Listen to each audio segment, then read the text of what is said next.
economy doing well has to, in some sense, mean people doing well. I mean, you can't have a situation where the economy does very, very well and the people are not doing well. How many people have to do well? Does 50% have to do well? Does 80% have to do well? Does 10% have to do well? I mean, in the last few decades, we've seen 1% or 0.1% or 0.01% do extraordinarily well. Does that mean the economy is doing well? Things like climate change, things like inequality, things like the environment, the role of technology, those are also part of the human experience. And I think the problem for economics as being, we have something very powerful to say about part of the human experience, but we've tended not to work with other people that have things to say about other parts of the human experience. We don't hold people accountable enough. So you take the great financial crisis, as far as I can tell, in the United States, there was not a single bank official that went to jail, for example, despite the impact on tens of millions of people, ordinary people in the United States and around the world on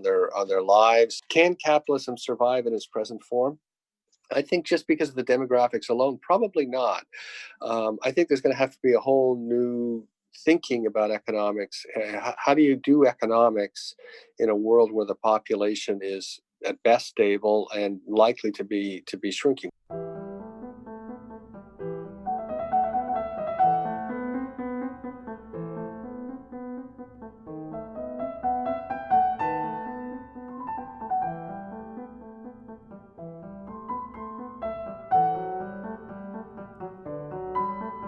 Well, it does matter. I mean, it matters to everyone in the planet. I mean, it was my good friend at graduate school, Brad DeLong, professor at Berkeley, who taught me that Karl Marx was a political scientist for a year. He was a sociologist for a year. And he was an economist for the rest of his career, 30 years. And because he understood that at the end of the day, the economic forces are what really affects people's lives.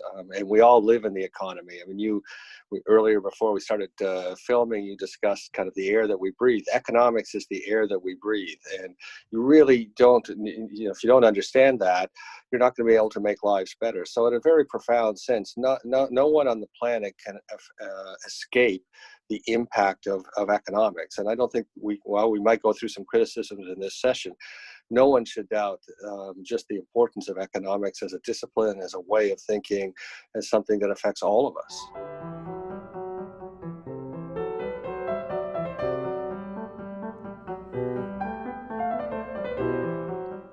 Yeah, I think this is an incredibly critical question. I mean, the reality is that there are literally hundreds of thousands, if not millions of people around the world that have to do economic engineering every day. And if you think about it from the policy sense, an example we talk about is kind of the lifting of 500 or 600 million people out of poverty in China. And there's practical policymakers. I went to China for the first time in 1983. I lived there for 10 years. I saw this happening on that, and practical people had to make practical decisions about economics every day. And it happens, as you know now, I live in Africa, I live in Europe. Of course, we're both Canadians. And so there's a whole body of economic engineering that is going on out there every day. And as you said, it's not just the policymakers, also in private organizations. I work for a very large private organization. It has to both understand what's going on in the economy. It has to make its own reactions. We try to make a positive impact on it as well. So it's all economic engineering. The problem is certainly kind of since my graduate school for a few decades and back in the early 80s, I think academic economics is in a sense kind of not come to the party. So you've had all these people who've had to go out and do economic engineering, and they've done it, whether they have a theory about it or not. But the people that have done academic economics, in a sense, I think have become disassociated from the academic engineering, and that gulf became wider and wider and wider. I think it's only in the last 10 years we're starting to see that narrow, and the types of things that academic economists, certainly the most famous ones, are very practical problems, how to lift people out of poverty. Now we're talking about sustainable growth, we're talking about inclusive sort of growth, and those are sorts of new things. But for academics, it's a long way back, because certainly leading into the great financial crisis, you look at the academics, there was one, of course, famous macroeconomist, very famous, who taught me, and I won't name here, who declared in 2006 that macroeconomics was fully understood. And then yet we then entered into the gravest financial crisis since the Great Depression, which just shows no, it wasn't well understood on that. So that gulf between the academic economist and the engineering economist is still out there. As I said, I think the last decade we've seen a lot more practical thinking coming out of the academics, and that's good to see. But whether the academics are contributing or not, the people that are making policy, that are doing economics every day, they have no choice. They need to make decisions.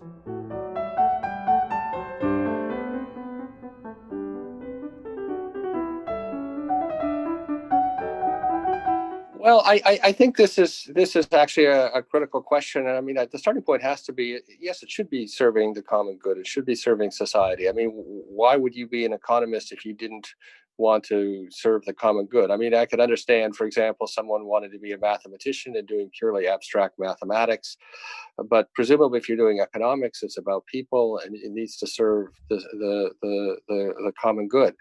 I think the problem, though, is that economists have been very reluctant to really embrace this implication on that. And of course, we have lots of discussions in academic economists about normative and positive, and we want to avoid making value judgments. But how do you tell if you're doing good economics unless you have some view about whether the economy is doing well? And of course, as I said a little earlier, the economy doing well has to, in some sense, mean people doing well. I mean, you can't have a situation where the economy does very, very well and the people are not doing well. It just doesn't really make any sense to me. The economy is something that we construct to ultimately to serve people. So, for example, we've all seen this conversation where we say the stock market is doing well, but people aren't. And of course, the stock market is not the economy and it's not the people. Or GDP, and you and I have discussed many times, GDP is high.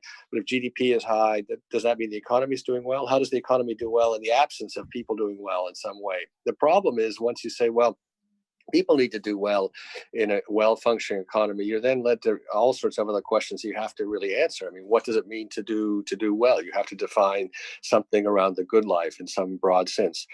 Doing well means how many people have to do well? Does 50% have to do well? Does 80% have to do well? Does 10% have to do well? I mean, in the last few decades, we've seen 1% or 0.1% or 0.01% do extraordinarily well. Does that mean the economy is doing well? So I think that economics does need to serve the common good. But if we properly address this, if economists properly addressed it, it would force discussion and some answers around very difficult questions. And I think to the extent that economics is not serving the common good, a lot of it is the reluctance of people who are economists, again, the academic economists, who don't really want to confront these questions, who think they're out of bounds. I guess my response to that would little be, well, if those are the questions that matter. So those questions being out of bounds just means that you're becoming more and more irrelevant to it. And of course, that's what we discussed a little earlier in the discussion, which is where the economic engineers, they don't have any choice. They've got to confront these questions because they've got to make decisions that affect millions or billions of people's lives.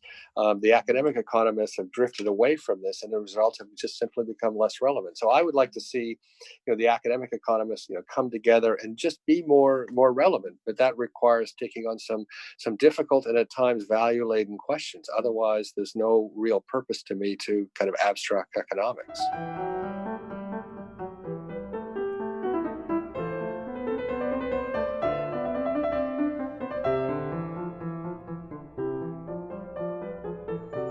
Well, I mean, the short answer is economics doesn't do a good job of addressing all these other critical issues to us. So if you go back to kind of let's talk about kind of markets. I mean, I think what is incredibly powerful about economics is they're the people that really study the power of markets, and markets are a fantastic way to organize things in certain circumstances or where they're the fit for purpose for the objectives. But they're only one way to organize. So let me give an analogy here or an example here. So, I mean, Americans watching this, in the United States, you could argue that the National Football League is the most valuable sports franchise. It's incredible. It's exciting. I'm worried about head trauma at this stage, but it is something that, so many people are involved in and so many people love to be part of. But at the end of the day, the system is essentially a communist system. The way it's organized is a communist system. There's revenue sharing. There's a draft. In fact, you have so little competition. I mean, all that's happening, you agree on the dates that you're coming together, you agree on the rules, you agree on how television revenue is shared, you agree on who sells peanuts in what part of the stadium, where people park.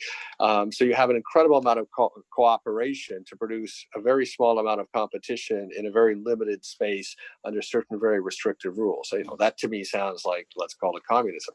The other very valuable sports franchise in the world is the English Premier League. So there you have Manchester United, Manchester City, Arsenal, clubs like that. That is a capitalist system. So capitalism, we'll talk a bit more later in the program. But there, people keep their own revenue. There's no such thing as a draft. The richest clubs simply buy the best players to move up the table. It's really quite cutthroat. The bottom three teams drop out of the league and go to another league entirely. And there was actually an American that bought a English Premier League team and didn't know that. So when his team he was making money, but when his team got relegated, they went close to bankruptcy. So that is a capitalist system.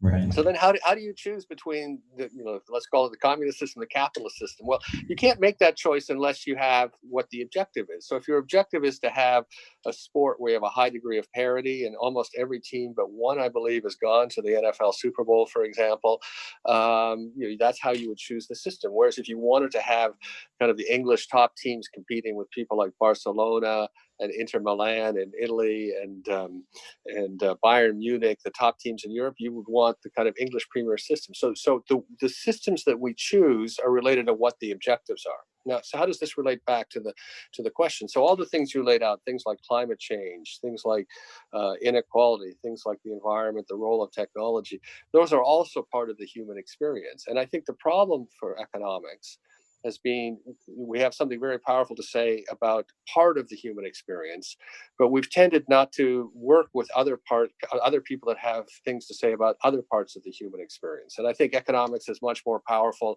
as part of a kind of, let's call it holistic or a more complete view of what we're trying to accomplish for people at the end of the day. So we have anthropologists who have very important things to say about people. We have increasingly neuroscience, which has very important things to say about people. Obviously, people have studied the environment, and we all understand the last few years with the kind of context of the climate emergency, how critical that is.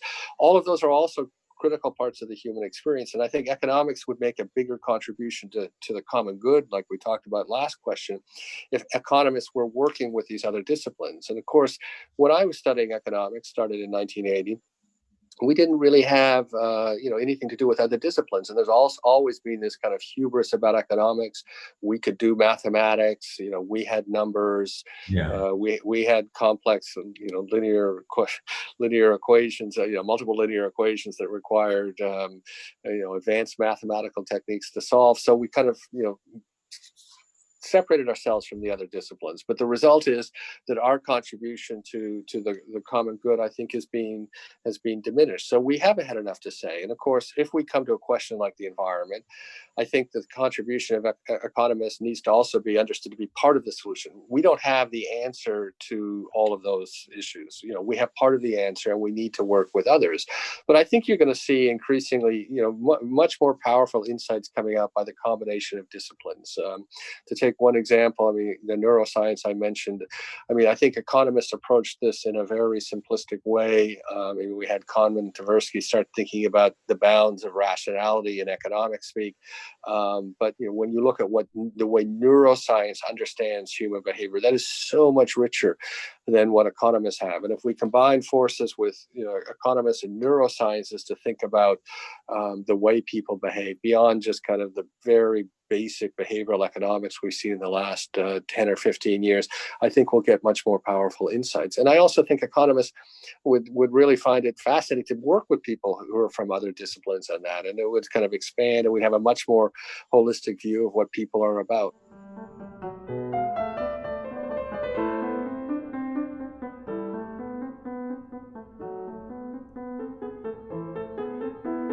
Well, it would be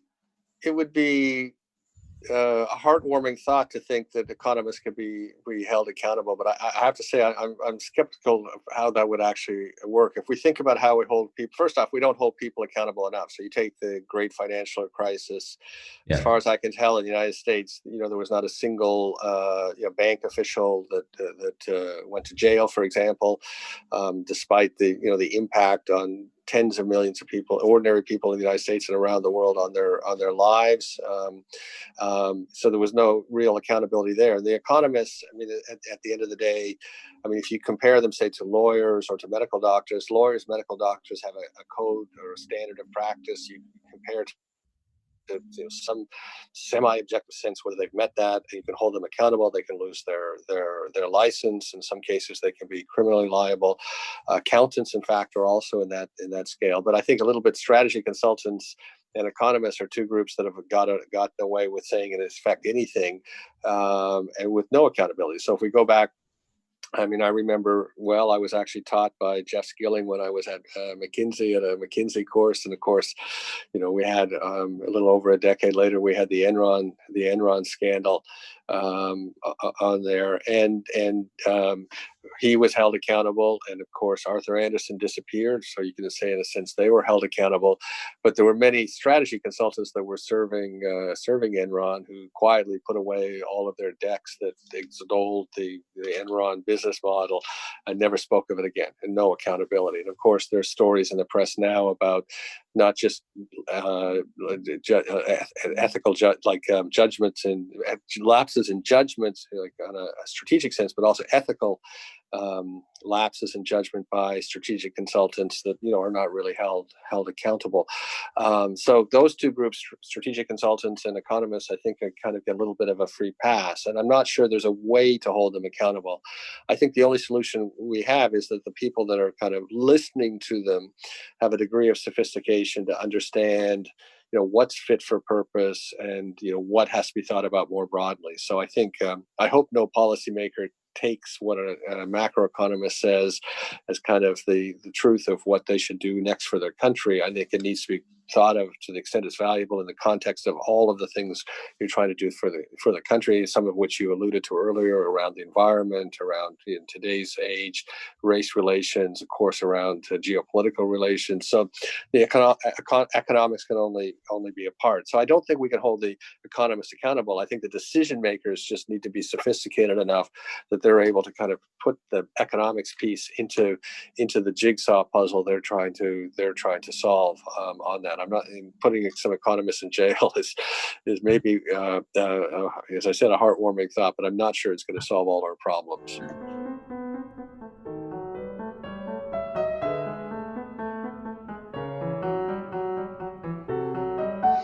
Well, let me start by saying, in general, and I've talked a little bit about this, I think one of the problems with economics is it hasn't been prepared to take on the big questions. And as I said, part of the big questions, tilting necessarily over into kind of questions about values that need to be addressed. So I think, does economics explain capitalism?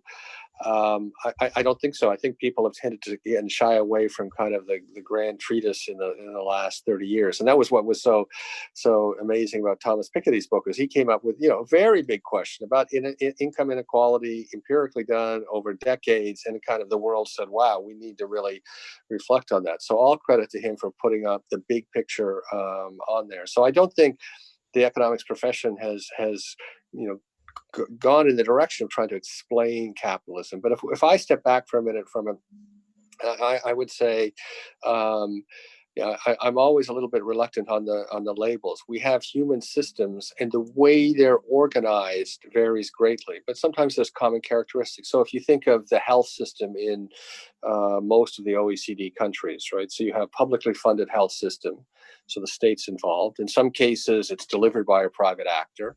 Of course, the equipment and the pharmaceuticals that are part of the system are delivered by other private actors who are profit-driven. So let's call them capitalist entities.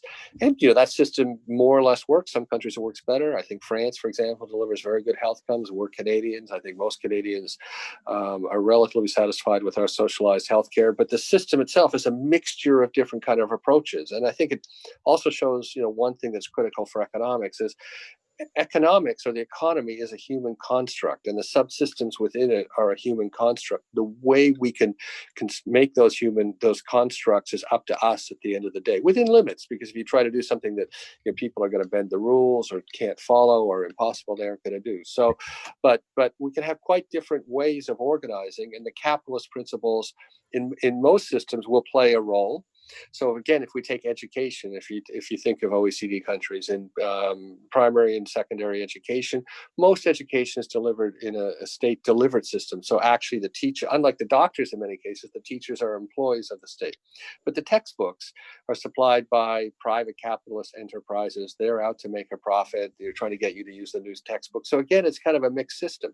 Or you take an example like Hong Kong. So I think many people would, if they thought of Hong Kong, would think perhaps it's the most capitalist system in the world. But again, Hong Kong has socialized medicine where the government owns all the tertiary hospitals and pays for primary health care.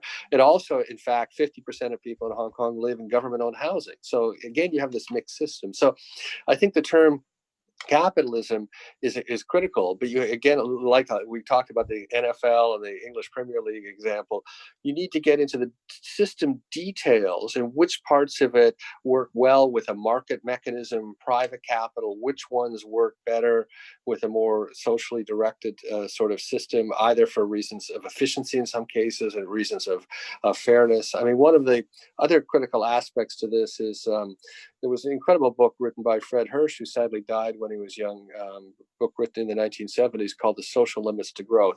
And he had two incredible insights, one of which is the social limits to growth and what happens as we become wealthier and we all pursue more positional goods and don't get better off.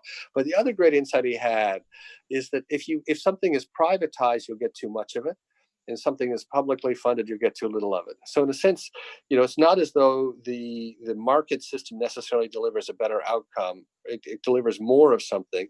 The public sector, usually you have scarcity to some extent. Either system can work depending on what you're actually trying to accomplish. To give an example, in the United States, you have private sector prisons. Well, in a system with private sector prisons and high amount of political contributions to campaigns, you get a result, which is there are more people in prison in the United States than anywhere else. So the term capitalism, I would say we're always going to have. I mean, I think for a long time, certainly, the next few generations, we're always going to have systems that are mixed with different elements. And what we term as capitalism, which is, private capital, market determined, decisions by actors intersecting, prices set by the market, that element is going to remain a strong part of many, many systems. Now, of course, in some systems, the private sector is 95% of it. So if you take, for example, restaurants, I mean, I mentioned I went to China the first time in 1983, communist China.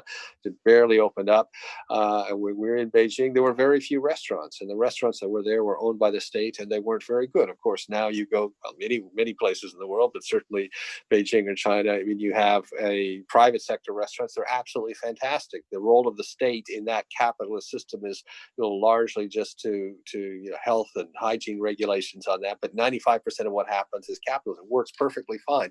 So there are many systems where the capitalist systems should dominate, but there are other systems like health, education, issues around the environment, where there's always going to be a mixed model. But I suspect the pricing mechanism used in the right way is going to be something of almost everything that humans do, because it's used properly. The pricing system is so powerful.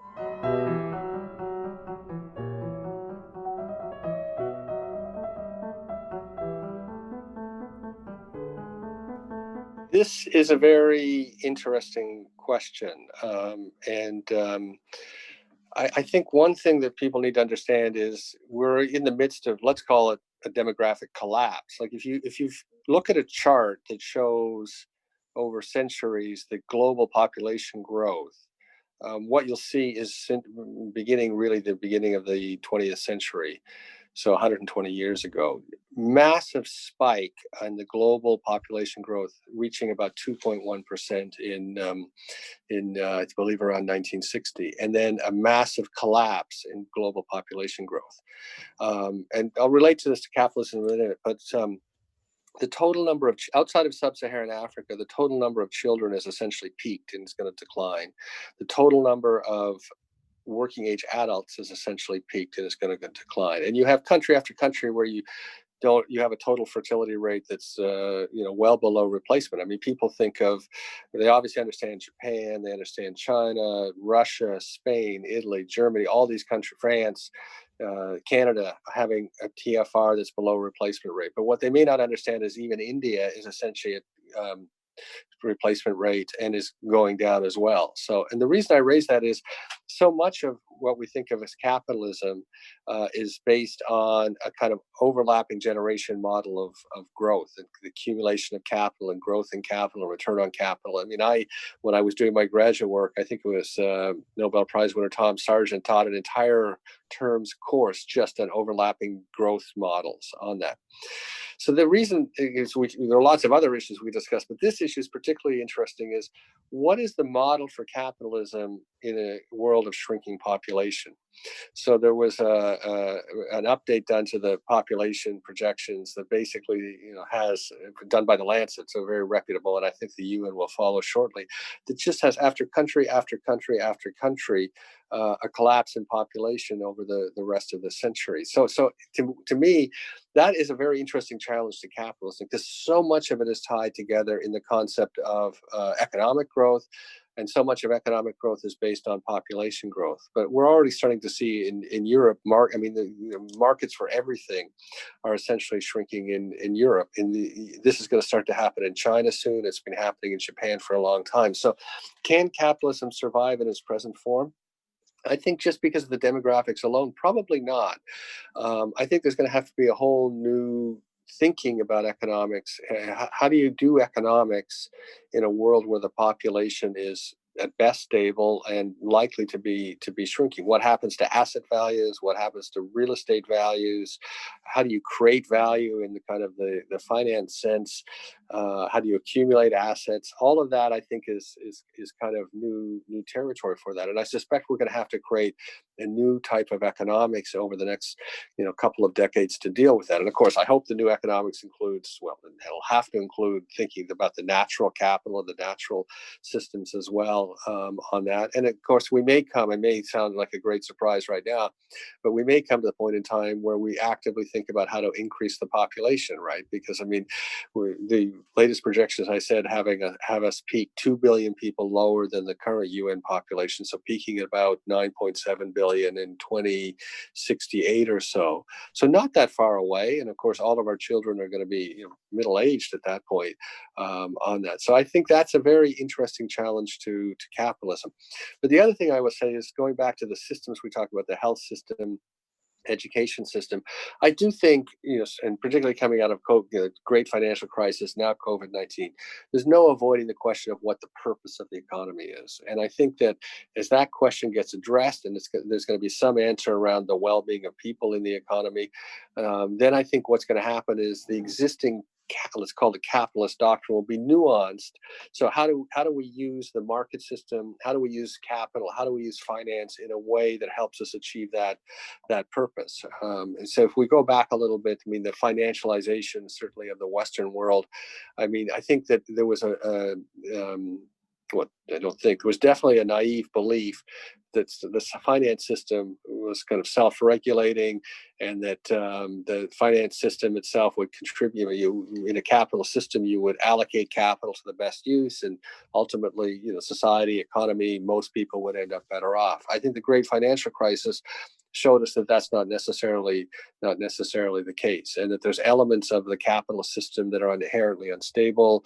There's asymmetries in reward systems. Certainly if you're on Wall Street, if you can make a one-way bet with other people's money, that's a fantastic bet to take. So to the extent beyond the demographic issue, and to the extent the capitalism develops, I just think we'll become more nuanced on linking, as I said, the particular elements of how a system, whether it's the health system or the social system or the education system, work with what the objective is, and then which part that our traditional capitalist principles can support that with on that. So it won't be a scattershot approach where we say, capitalism is good, market forces are good. It'll be much more nuanced. So no, in this particular situation, what's going to work to help to achieve the objective of the economy? But all of this, as I said, is against the background of rapidly changing demographics. And I do think 2020 is a bit of a pivot point with this. We've obviously had excess deaths around the world, and I think we're going to come out of it really starting to grasp, we have a new economic challenge with the changing demographics.